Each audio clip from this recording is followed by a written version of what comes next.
বন্ধুরা, রোশনাই ধারাবাহিকের আজকের পর্বে দেখানো হয়েছে রোশনাইয়ের যাওয়ার সময় উপস্থিত। ছোট কান্নায় ভেঙে পড়ে, ছোট ভীষণ কান্না করে।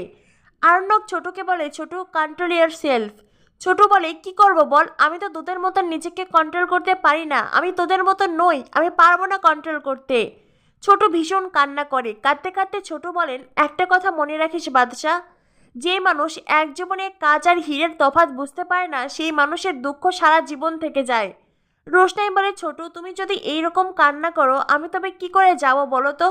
ছোট তখন রোশনাইয়ের সামনে এসে বলে, আমি কাঁদছি না মা, এই দেখো আমি কাঁদছি না, তুমি সাবধানে যাও রোশনাই, আমি কিন্তু তোমাকে ফোন করব, তুমি যদি ফোন রিসিভ না করো আমি বারবার তোমাকে ফোন করতেই থাকবো। রোশনাই কাঁদতে কাঁদতে বলে, ছোট আমি কেন তোমার ফোন রিসিভ করব না, আমি অবশ্যই করব। আর্ণব বলে, রোশনাই চলো এবার আমাদেরকে যেতে হবে। রোশনাই ছোটকে জড়িয়ে ধরে কান্না করে আর তারপরে ওখান থেকে চলে যায়। এরপরে দেখানো হয় ট্রেন চলে যায়, আরণ্যক ছোটুর কাছে ফিরে আসে। ছোট আরণ্যককে বলে, ট্রেন তো ছেড়ে দিল রে, রোশনাই চলে গেল তাই না? আরণ্যক বলে, ছোট বলে, বুকের ভেতরে অদ্ভুত কষ্ট হচ্ছে, খুব কষ্ট হচ্ছে, তোর কষ্ট হচ্ছে না? আরণ্যক মাথা নাড়িয়ে বলে, না। ছোট বলে, বাজে কথা বলছিস তুই, তুই একদম বাজে কথা বলবি না, আমাকে তুই বোকা পাসনি, তুই একবারও মেয়েটাকে মুখ ফুটে বলতে পারলি না তুই ওকে ভালোবাসিস, তুই একবারও বলতে পারলি না তুই ওকে ছাড়া বাঁচতে পারবি না। ছোট এই কথা বলাতে আরণ্যক আর নিজেকে সামলাতে পারে না, আরণ্যক ছোটকে জাপটে জড়িয়ে ধরে কাঁদতে থাকে। আরণ্যক ছোটুর এই মুহূর্তটুকু ভীষণ ইমোশনাল ছিল। এরপরে দেখানো হয় আরণ্যকের বাড়িতে গরিমা আসে। বাড়ির সকলে দারুণ খুশি, রোশনাই নামের কাঁটা তাদের জীবন থেকে চলে গেছে। গরিমা বলে, এটা তো হবারই ছিল আন্টি, এর আগে তো যেতে যেতেও মাঝপথে আবারও ফিরে এসেছে। আরণ্যকের মা বলেন, এইবার আর সেটা সম্ভব নয়।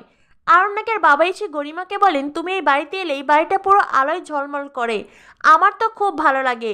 গরিমা বলে, আরণ্যক কোথায়? আরণ্যকের মা বলেন, ও তো নিজের ঘরেই আছে, যাও। গরিমা বলে, না না, আরণ্যক তো জানে আমি আসবো, ও নিজেই চলে আসবে। এরপরেই আরণ্যক আসে। গরিমা আরণ্যককে বলে, রোশনাইকে ট্রেনে তুলে দিলে? আরণ্যক বলে, হ্যাঁ ট্রেন ছেড়ে দিয়েছে, আর ট্রেন খুব ভালো গতিতেই যাচ্ছে। গরিমা বলে, তুমি কি করে জানলে? আরণ্যক বলে, গরিমা এখন তো অনেক কিছুর মাধ্যমেই দেখা যায়, ফোনেও দেখা যায়। গরিমা বলে, তার মানে তুমি এত সময় বসে সেই সব কিছু দেখছিলে? আরণ্যক বলে, এত সময় বসে দেখার কোনো প্রয়োজন নেই গরিমা, আমি জাস্ট চেক করছিলাম। জাহ্নবী বলে, বাবা বাদশা, রোশনাই দেখে চলে যাওয়ার পরেও তোমার শান্তি নেই? আরণ্যক বলে, শান্তি কি করে থাকবে, এর আগে রোশনাই কতটা বিপদে পড়েছিল সেটা তো তোমরা সবাই জানো তাই না? তখনই সেখানে বড় মা আসে। মিনি এখনো কান্নাকাটি করছে, একটা খাবারও মুখে তোলেনি, সেই জন্য বড় মা মিনিকে ওষুধ খাওয়াতেও পারছে না, একবার মিনির ঘর একবার রান্নাঘর করে যাচ্ছে। এরপরে বড় মা আরণ্যককে নাস্তা খেতে ডাকে। বড় মা গরিমাকে বলে, গরিমা তোমার জন্য কি কিছু বানাবো? গরিমা বলে, না না, আমি ব্রেকফাস্ট করে এসেছি। আরণ্যক বলে, গরিমা সেটা বললে কি হয়, একটু কিছু খাও, অন্তত ফলের রস খাও। জাহ্নবী তখন বড় মাকে বলে, মা তুমি বরং গরিমার জন্য ফলের জুস বানিয়ে আনো। আরণ্যক তখন জাহ্নবীকে বলে, মেম সাহেব, বড় মা তো একা হাতে সব কাজ করে, আর এখন বড় মার শরীরটাও ভালো নেই, তুমি বরং যাও, গিয়ে বড় মার কাজে সাহায্য করো। এই কথা শুনে জাহ্নবীর চোখ মুখ শুকিয়ে আসে।